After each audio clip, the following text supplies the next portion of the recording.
مہینے میں جبرائیل امین کو قرآن سنایا کرتے تھے، جبرائیل امین آپ کو سنایا کرتے تھے، اور آخری دن میں آپ ڈبل غور کیا کرتے تھے۔ رمضان کا تو قرآن سے جوڑنے کے لیے آیا ہے، رمضان تو ہمیں اللہ سے جوڑنے کے لیے آیا ہے، رمضان ہمیں مسجد سے جوڑنے کے لیے آیا ہے۔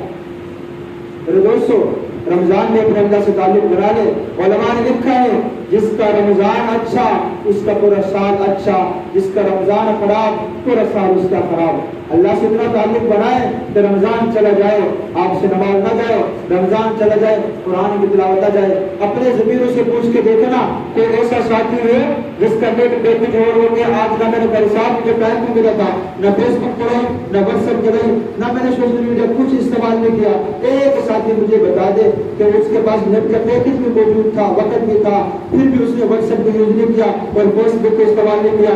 ایسا ایک بھی نہیں ملے گا مجھ سمیت آپ کو۔ ہاں اگر میں سوال کر دوں، اگر ایک دن کا نہیں میں اگر 8 دن کا بھی سوال کروں رمضان کے مہینے میں، تو ایسے مجھے اپنے بھائی مسلمان ملیں گے جنہوں نے 8 دن رمضان کے اندر قرآن کے ایک رکن نہیں پڑھا، جن کی ایک دن کی 5 نمازیں جماعت کے ساتھ نہیں ہیں۔